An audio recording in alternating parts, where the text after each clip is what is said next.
সৃজনশীলটা দেখাই, তাহলে তোমরা অনেক বিষয় বুঝতে পারবা। যেহেতু বহু নির্বাচনে আমরা এই পার্টটা নিয়ে আলোচনা করব, এই যে উত্তরপত্র কি রয়েছে, সেট কোড কি, এগুলো আমরা আলোচনা করব, উত্তরপত্র কিভাবে কি ভরাট করবা। তো এই জন্য আমরা আগে সৃজনশীলটা দেখাচ্ছি। তো অবশ্যই তোমরা শেষ পর্যন্ত দেখো, যারা ভিডিওতে লাইক দাও না লাইক দিয়ে রাখো, কমেন্ট করো না কমেন্ট করে রাখো, সাবস্ক্রাইব করো না সাবস্ক্রাইব করো। তোমাদের যদি কোনো প্রকার ভুল হয়ে থাকে ওএমআর ফর্মে, সেটা কমেন্টে জানাও, আমরা সেটা নিয়ে পরবর্তী তোমাদের সাথে কথা বলবো। আমরা এবার যদি শুরু করি, দেখতে পাচ্ছ এখানে তোমার মাধ্যমিক উচ্চ শিক্ষা বোর্ড, এখানে জেএসসি এসএসসি এইচএসসি, নরমালি এখানে এসএসসি এইচএসসি থাকবে, যেটা থাকবে সেটা তুমি টিক দিবা। টিক দেওয়াটা অনেক ইম্পর্টেন্ট, ওকে, টিক দিয়ে দিবা। 2 নম্বরে যে বিষয়টা থাকবে, এখানে পরীক্ষার সাল লেখা থাকবে, অনেক সময় লেখা থাকে, অনেক সময় দেখা থাকে 2-0, এখানে 2ও দেখা থাকতে পারে, এবং তুমি এখানে তোমার সুন্দর করে 5 লিখে দিবা, এরকম ভাবে 25 লিখে দিবা। বা যদি শুধু 2 লেখা থাকে, তাহলে শেষ সংখ্যা যেটা আছে সেটা লিখে দিবে, মানে পরীক্ষার সালটা এখানে তুমি কমপ্লিট করবা। এখানে একটা নাম্বার দেখতে পাচ্ছ, নাম্বার একটা খেলা আছে, এটা আমরা একটু পরে বলছি। দেন তোমার এখানে পরীক্ষার যে কক্ষ আছে, এখানে তোমাকে আসতে পারে এসএসসি এইচএসসি, যেটা থাকবে সেটা তুমি ভরাট করবে, যদি না থাকে নাই, অনেক সময় বোর্ড এটা দেয়, অনেক সময় দেয় না। দেন তুমি এটা কমপ্লিট করলা, গেল। দেন আসে রোল নাম্বার, রেজিস্ট্রেশন নাম্বার, বিষয় কোড, পরীক্ষা উত্তরপত্র, এইটুকু তোমাকে ভরাট করতে হবে।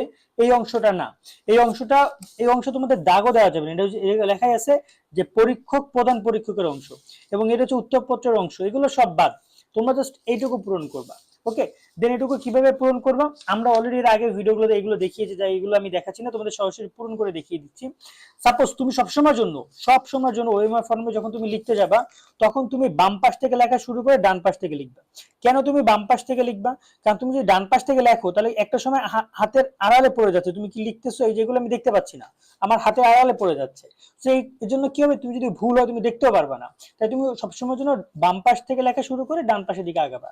যেমন আমি এখানে রোল নাম্বার লিখতেছি, ধরে নাও যে 3, 4, 5, 6, 7, তারপর 0, এই যে আমি লিখলাম, দেখে নিলাম। আবার এখানে আমি লিখে দেব 1, 2, 3, 4, 5, 6, 7, 8, 9, 0।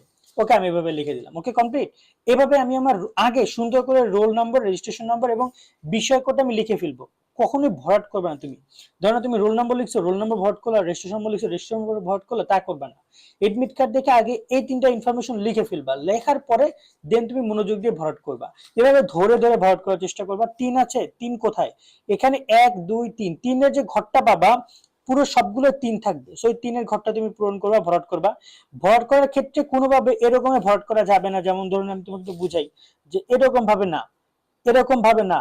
ভরাট করার ক্ষেত্রে একদম পুরোপুরি, আবার এরকম ভাবে একটু ফাঁকা রাখবা, তা হবে না, এরকম ভাবে একদম পুরোপুরি ভরাট তোমাকে করতে হবে।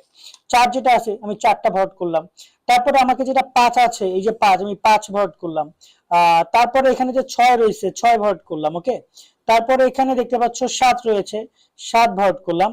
এখানে 0 রয়েছে, আমি 0 ভরাট করলাম। এভাবে আমি তোমাদের রেজিস্ট্রেশন নাম্বারগুলো ভরাট করে ফেললাম, আমার বিষয় কোডগুলো ভরাট করে ফেললাম। এখন তোমরা যেটা দেখতে পাচ্ছ যে এখানে আমি কিন্তু 2টা ভরাট করা হয়ে গেছে, একবার আমি 6 ভরাট করে ফেলেছি, পরে আবার দেখতে পাচ্ছি যে আমার এখানে লেখা আছে 5, তার মানে আমি ভুলে আবার কিন্তু তোমার এখানে 5 হচ্ছে যে তোমার ভরাট করেছি, আমি আবার 2টা ভরাট করে ফেলেছি, টোটাল 5ও ভরাট করেছি, 6 ভরাট করেছি। এখন এখানে সঠিক হচ্ছে আমার এই 5টা হচ্ছে সঠিক, 6 নম্বরটা কিন্তু সঠিক না। এই জায়গায় যেটা করণীয়, অনেকে কি করতে পারো, কি এরকম ভাবে কাটাকাটি করতে পারো, এরকম ভাবে কাটা দিতে পারো, এরকম ভাবে ওএমআর ফর্ম এরকম কাটা দিলা, না, এরকম কোনো কিছু করা যাবে না। তোমার যেটা সঠিক সেটা তুমি ভরাট করেছো, যদি ভুল যেটা থাকে সেটা তুমি ভরাট করে থাকো। উপরে যেহেতু তোমার 5 লেখা, এখানে এটাকে 5 হিসেবে কাউন্ট করবে। উপরে যেহেতু 5 লেখা, এখানে 5 হিসেবে কাউন্ট করবে। ঠিক আছে, তাহলেই বুঝতে পারবা যে এখানে 5ই তোমার সঠিকটা। এখানে 6 তোমার ভুলে ভরাট হয়ে গেছে, বা যদি 7 ভুলে ভরাট হয়ে যায়, সেটা এরকম কাটাকাটি করা যাবে না, এটা তোমার সম্পূর্ণ, এটা তাহলে ফেল, একদম ফেল, তোমার এটা ফেল আসবে, যদি তোমার পুরো ওই মাঠটা বাতিল হয়ে যাবে।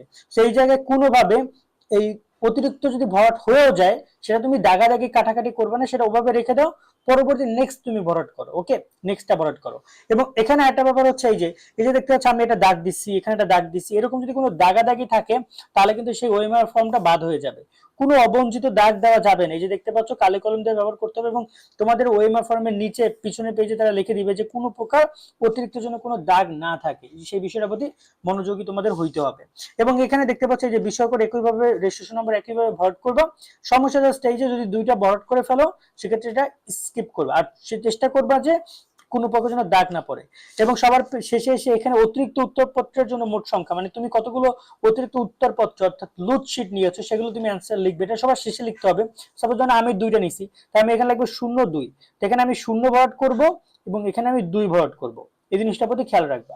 সবার শেষে এখানে দেখতে পাচ্ছ টিচারের সিগনেচারের কথা বলেছে, এখানে তারিখের কথা বলেছে, এটা টিচার দিবে, এটা দিতে হবে, এটা তুমি দিবে না, টিচার দিবে। তবে টিচার জন্য দেয় সেদিকে খেয়াল রাখবা, তাকে বলবো স্যার আপনি এটা সিগনেচার করেন নাই, যদি না করে তাদেরকে কিন্তু এটা নোটিস করতে হবে। আশা করি বুঝেছো তোমরা এই পয়েন্টটা, এখানে কিন্তু এই বিষয়ের প্রতি তাদের খেয়াল রাখতে হবে। এই হচ্ছে সিকিউর পর্বটা, এইটুকু আর কিছুই না। এবং এখানে প্রত্যেকটা পরীক্ষা এগুলোতে তোমরা কোনো কিছু ধরবা না, ওকে, এইসব অংশে তোমাদের কোনো কাজ নেই। এবং পরবর্তীতে এটা তোমাদেরকে ছিঁড়ে এখানে একটা পয়েন্ট পাবা তোমাদেরকে, যেটা ছিঁড়ে তোমাদেরকে এই অংশটুকু তাদেরকে দিয়ে দিতে হবে, ঠিক এই অংশটুকু তাদেরকে ছিঁড়ে তুমি দিয়ে দিবা, ঠিক আছে। আর এই অংশটুকু তোমার মেইন খাতার সাথে তারা হচ্ছে গিয়ে যে সেলাই করে তোমাকে দিয়ে দিবে। আশা করি এই পুরো বিষয়টা বুঝেছো। দেন এবার আসি আমরা একটু এমসিকিউ নিয়ে কথা বলতে। এমসিকিউ পূরণ করার ক্ষেত্রে তোমার এখানে যে রোল নাম্বার, এখানে যে রেজিস্ট্রেশন নম্বর, আমরা একটু আগে যে রোল নাম্বার রেজিস্ট্রেশন নম্বর দেখিয়েছি, একই নিয়ম, তা এক্সট্রা কোনো কিছু করতে হবে না। কিন্তু তোমার এখানে যে সেট কোড রয়েছে, এই সেট কোডের ক্ষেত্রে তোমাদেরকে মনোযোগী হতে হবে। যেমন সেট কোড, তুমি এখানে প্রত্যেকটা পরীক্ষা একটা করে সেট কোড পাবা। আচ্ছা আমি তোমাদেরকে এই নাম্বারটা নিয়ে একটু কথা বলি। যেমন এখানে সিকিউ কিন্তু একটা নাম্বার ছিল, এমসিকিউ একটা নাম্বার আছে, এই নাম্বারটা অনেক ইম্পর্টেন্ট। এই নাম্বারটার মানে কি জানো? এই নাম্বারটার মানে হচ্ছে এই নাম্বার দুইটা তোমাকে পরীক্ষার হাজিরা খাতায় কিন্তু লিখতে হবে। যদি না লেখো তাহলে কিন্তু তোমার সেটা পরবর্তী যদি রিচেক হয় তাহলে কিন্তু তোমার ফেল চলে আসবে। তো অবশ্যই এই নাম্বারটা তুমি তোমার সিকিউর হাজিরা খাতায়, এটা তুমি এমসিকিউ হাজিরা খাতায় এবং সেখানে তোমার সিগনেচার সহ এই নাম্বার দুটো কিন্তু উঠাইতে হবে। এটা শিক্ষকরা বলবে আর তোমাদেরকে আমি বলে রাখলাম। দেন তোমার আবার এখানে এসএসসি সিলেক্ট করবা, এখানে পরীক্ষার সাল সবকিছু সিলেক্ট করবে এবং অবশ্যই কালো কালির বল পেন ব্যবহার করার কথা বলছে, জেল পেন না। আমার এটা কিন্তু জেল পেন, কিন্তু তোমরা বল পেন ব্যবহার করবা। হাই স্কুল ম্যাটাডো সামথিং যাই আছে না কেন সেগুলো জেল পেন কলম ব্যবহার করবা। তবে চেষ্টা করবা পুরাতন কলম ব্যবহার করা, নতুন কলম ভরাট করতে গেলে অনেক সময় কষ্ট হয়, হাত ব্যথা হয়ে যায়। সো পুরাতন কলম ব্যবহার করবা, এতে করে দ্রুত ভরাট করা যাবে। রোল রেজিস্ট্রেশন নাম্বার গেল। সেট কোডের ক্ষেত্রে তোমার যে সেট পেয়েছো, তুমি প্রশ্ন পেয়েছো, প্রশ্ন 4টা সেট হয়, ক খ গ ঘ 4টা সেট হয়। এই 4টা সেট গুলো তুমি এখানে তোমার মতো করে তুমি যে সেটটা পাবা সেই সেটটা উপরে লিখবা। যেমন আমি এখানে পেয়েছি আমি এখানে ক লিখে দিব, ক লিখে আমি ক নাম্বারটা ভরাট করবো, ওকে, তাহলে আমার হয়ে যাবে। এইটুকুই কাজ সেট করে। কিন্তু কোনো কারণে যদি তুমি এখানে ভুল ক্রমে ঘ ভরাট করে ফেলো, কিন্তু প্রশ্ন পেয়েছো ক, উপরে লিখেছো ক, সেক্ষেত্রে তুমি আবার কই ভরাট করবে। তাহলে এই যে এখানে তুমি লিখেছো ক এবং এখানে তুমি ভরাট করেছো ক, এই দুইটা মিলিয়ে তারা ঘটাকে এমনি বাদ দিয়ে দিবে, ক হিসেবে তারা এই অ্যান্সারটা দেখবে। আশা করি তোমরা সেট করে ব্যাপারটা বুঝছো। দেন এবারে আসি তোমাদের এই ওএমআর ফর্মটা, এই উত্তরপত্রগুলো কিভাবে ভরাট করবা। সাপোজ একে তুমি এখানে লিখেছো ক, ক ভরাট করবা, যেটা উত্তর হবে সেটা তুমি ভরাট করবা। দুইয়ে হচ্ছে গ, তুমি গ ভরাট করবা। তিনে হচ্ছে ঘ, এই ঘ ভরাট করবা। এখন কোনো কারণে তোমার কাছে হঠাৎ করে মনে হয়েছে বা পাশ থেকে একজন বলছে বা তুমি মনে করছো যে না তিনে ঘ হবে না, গ হবে, ঠিক আছে, তাহলে আমি গ ভরাট করি। এই যখন তুমি এই যে দুইটা ভরাট করলা না, তখন তোমার এটা পুরো বাদ হয়ে যাবে, এই মার্কটা তুমি আর পাবা না। কারণ এটা 4টা অপশন মধ্যে তুমি অলরেডি দুইটা ভরাট করে ফেলছো। এরকম যদি হয় সবাই তো দুইটাই করে ভরাট করবে, তাই না? সেক্ষেত্রে তুমি যখনই দুইটা ভরাট করবা, একাধিক ভরাট করবা, একের অধিক, তখন তুমি সেই মার্কটা আর পাচ্ছ না। এই বিষয়ের প্রতি মনোযোগ রাখবা, কেমন? এরপরে নির্দেশনাগুলো একটু দেখে নেই, এখানে কি কি নির্দেশনা রয়েছে। 1 নম্বর নির্দেশনা হচ্ছে বৃত্তর গলগুলো এমন ভাবে ভরাট করতে হবে যাতে ভিতরের লেখাটা দেখে না যায়। এই যে দেখতে পাচ্ছ, আমি তোমাদেরকে বারবার বলেছিলাম ভিতরের লেখা দেখানোর জন্য না যায়। সে দেখতে পাচ্ছ এইটা হচ্ছে সঠিক নিয়ম, এই যে সঠিক পদ্ধতি, আর এগুলো হচ্ছে ভুল। এগুলো এই যে দেখতে পাচ্ছ এগুলো হচ্ছে ভুল পদ্ধতি। বৃত্তকার ঘরগুলো অবশ্যই কালো কালি বল পেন ব্যবহার করতে হবে, সেটা সব জায়গায় বারবার করে বলে দিয়েছে।